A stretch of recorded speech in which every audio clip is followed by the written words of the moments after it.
Welcome back to the channel. Let's get straight into it. Compton Keefe had hoped to be released from jail to raise cash by filming a reality show and discuss potential movie projects. His lawyer, Carl Arnold, argued that Keefe was legally allowed to make money from his reputation, not convicted for Pac's death.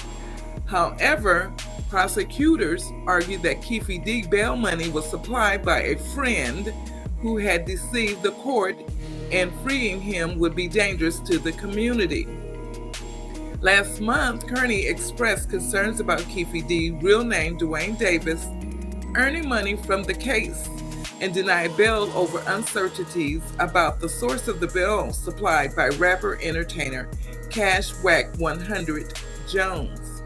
Prosecutors called out Jones and Keefe in court, stating the pair had misled the judge over Jones' motive for handing out a $112,000 bail bond.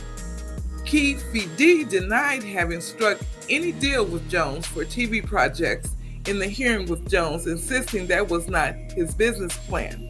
But prosecutors referenced recorded jail phone calls where Keefe speaking to his wife Paula, discussed how Cash Jones, WAC 100, had a Jewish partner from Paragon offering a TV deal. The state played Jones telling Keefe he'd spoken to television's bigwigs and that his priority is to get at least 10 episodes done before defendant's trial started.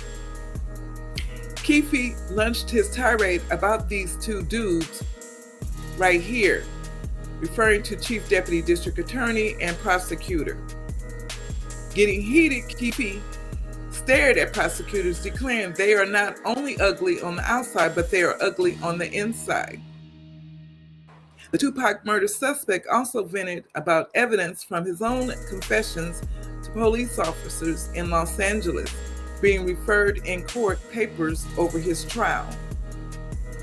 I'm going to play you the confession from Keefe to the LAPD officer, Greg Kading, and I also will let you see Greg Kading interviews. Let's get straight into it. Don't forget to hit the like and subscribe button. Thank you. Let's go. The steps, we were set out to retaliate. Zip was in town. We had all driven out to Vegas, and a bunch of guys driving through the California desert from Compton. They were like, we're going to get profiled, so we don't carry guns when we're driving. We usually rent cars, and we drive to Vegas, but we don't carry guns because we know we're likely getting fucking stopped somewhere out in the middle of the desert. Yeah. We didn't bring anything to Vegas with us, but Zip was there, and Zip had a trap compartment in his car, and so we went out to the parking lot. Keefe says Zip opened the car. Foxy Brown got out of the car. She walked away for a minute. Keefe got in, and then Zip gives him a gun. He gives him a Glock, a 40 caliber Glock.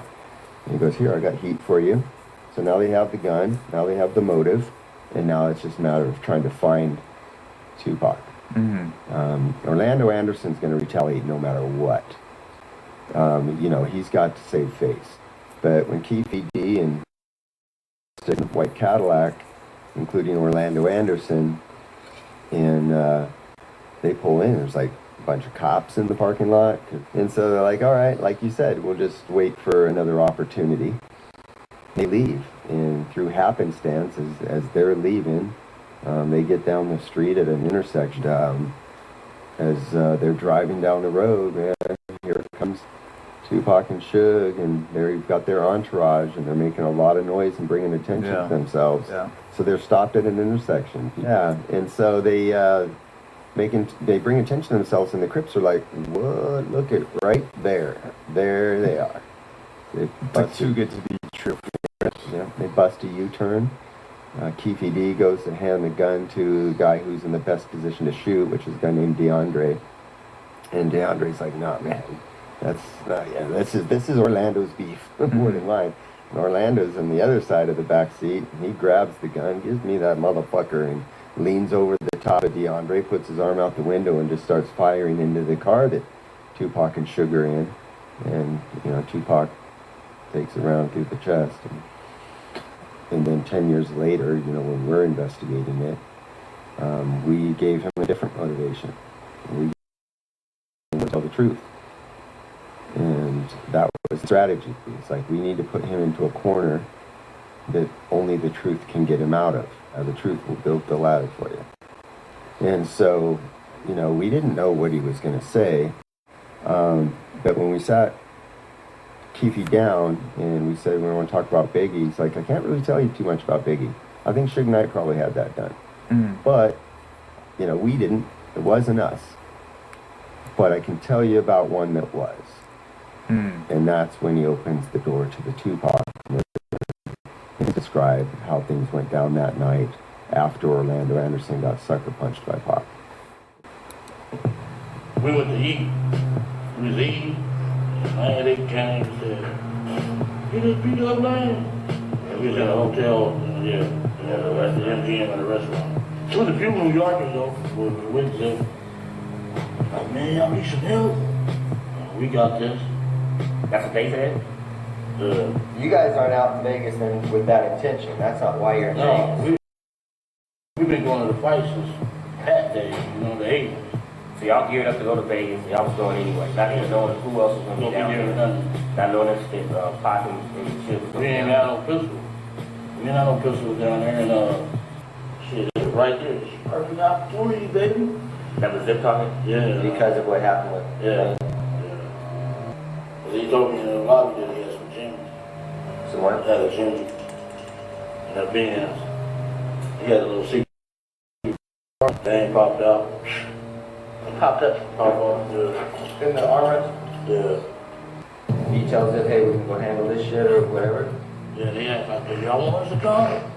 We're like, we know what them motherfuckers gonna be at the 662 Club. Who was saying that? Everybody. Everybody out there? Yeah, everybody. You get out of the car with zip after everything. So what do you say to him? Like, man, we're going to handle this? Like, Yeah, we're gonna go right there. He's like, yeah, show the perfect time, you know. okay, then you jump out of the car. And then what happens? I got in the van with the busters. You know what I'm saying? Okay, so Lane and Cap. They didn't show up. We waited about 15, 20 minutes. They didn't show up. So it's like, let's go get some liquor. And Corey, they gonna kill us, dog. You know, that motherfucker, you know, got the police killing motherfuckers and all that. Man, you crazy. We stopped at the liquor store. I got out the van with their ass and jumped in the Cadillac. Them motherfuckers, Buster, he's scared. Then we came up Harlem, at Las Vegas Boulevard, and bros, Tupac. We like, there they go. Made the U-turn.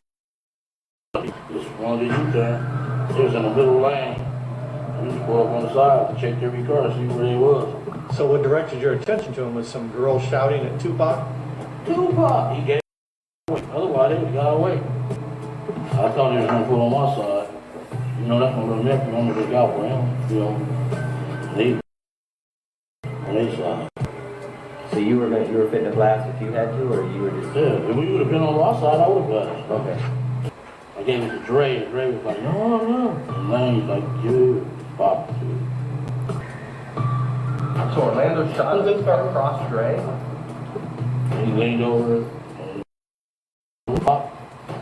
So Orlando would have had to lean over the top of Dre, right? Yeah, he did. You say Suge looks over, he sees you. He looks right at you. Why are you looking right at me? I didn't know what he done since we were 7, 8 years old. I seen a bullet going Suge head. I thought he was dead. So, see, and what Suge was? Ducking? Ducking. He couldn't really duck because he was too big. You know? Yeah. And then make that determination. Status check then on trial readiness. It'll be August 20th. No, address the court. I think we're done. That's it. You want to say Mr. Arnold? You can say, he represents you, so ultimately you represent yourself. You can talk at will, but... Mr. Greg Kading had them pockets at his house for 15 years in his attic, doing all kind of TV interviews. The boxes should not be allowed in the He's cases. just going to talk about it. The boxes should not be allowed. everything. The man, he broke a proffer agreement, and he broke the law, all kind of stuff. The boxers should not be allowed. They've been at his house for 15 years, and he do interviews, going in the boxes. Let me see here. Ooh, you can see it on any internet site that this man been going in the boxes for years, and he's a method Hugo, and a judge, federal judge in LA did a 142-page thing about him. Look it up on the internet. I think what the state said ultimately is that they don't think there's going to be anything in those boxes that they're going to use. They just use something in the boxes. They just used something in the boxes from 1996. And he know what they did. Yeah, certainly we are. They're not only ugly on the outside, but they're ugly on the inside. They crashing my family in this. They did my daughter first. They did my son last year. What's the name told me about these? David Westbrook told me about these dudes. He said they're not only ugly on the outside, but they're ugly on the inside too. These two dudes right here.